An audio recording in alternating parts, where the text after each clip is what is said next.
सभी का स्वागत है। आज मैं आपसे पैसे के बारे में बात करना चाहता हूँ। पैसा हमारे जीवन का अहम हिस्सा है। यह एक माध्यम है जो हमें जीवन के लिए आवश्यक सामान और सेवाओं को खरीदने में मदद करता है। ये भविष्य की खर्चों और निवेशों के लिए भी जरूरी है। हालांकि पैसा महत्वपूर्ण होता है, परंतु पैसे को स्थिति के साथ स्थिति से स्तब्ध करने के लिए स्रोत भी बन सकता है।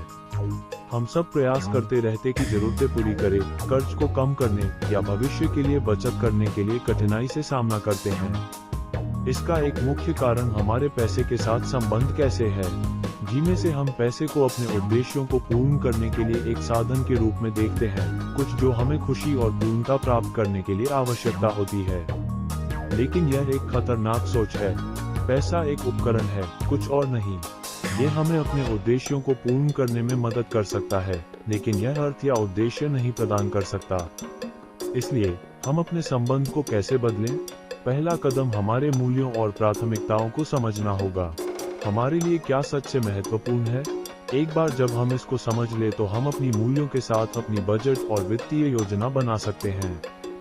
ये हमें बेहतर वित्तीय निर्णय लेने और स्थिति को नियंत्रित करने में मदद करेगा। अपने पैसे के बारे में सीखना दूसरा महत्वपूर्ण कदम है। हमें बजटिंग, बचत, निवेश और व्यक्तिगत वित्त के बारे में समझ होनी चाहिए। ये हमें सही निर्णय लेने और अपने वित्तीय भविष्य को नियंत्रित करने में मदद करेगा। अंत में ध्यान रखना है कि पैसा सब कुछ नहीं है। पैसों से भी बड़े कुछ चीजें हैं जो जीवन में पैसों से महत्वपूर्ण हैं। हमारे संबंध, हमारी स्वास्थ्य, हमारी खुशी और भी बहुत कुछ। इन सबसे ज्यादा कोई भी पैसा बड़ा नहीं है। तो चलिए पैसों के साथ हम अपने संबंध बदलते हैं और उसको सिर्फ एक साधन समझते हैं, जिसकी जरूरत हमें खुशी से जीवन जीने के लिए और अपने ध्येय को पाने के लिए रहेगी। Today I would like to talk to you about money. Money is an essential part of our lives. It is a medium of exchange that allows us to purchase the goods and services we need to survive and thrive.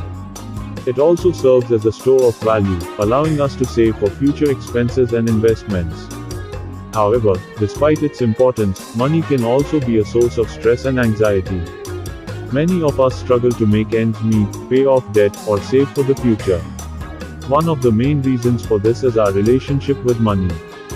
Far too often, we view money as a means to an end, something that we need to acquire in order to achieve happiness and fulfillment. But this is a dangerous mindset. Money is a tool, nothing more, nothing less. It can help us achieve our goals, but it cannot provide meaning or purpose. So, how do we change our relationship with money? The first step is to understand our values and priorities. What is truly important to us? Once we have a clear understanding of this, we can create a budget and financial plan that aligns with our values. This will help us make better financial decisions and reduce stress and anxiety. Another important step is to educate ourselves about money. We need to understand the basics of budgeting, saving, investing, and personal finance in general. This will help us make informed decisions and take control of our financial future. Lastly, it's important to remember that money is not everything. There are many things in life that are more important than money. Our relationships, our health, and our personal growth and development are all far more valuable than any amount of money. So, let's change our relationship with money and use it as a tool to achieve our goals and live our lives to the fullest. Thank you.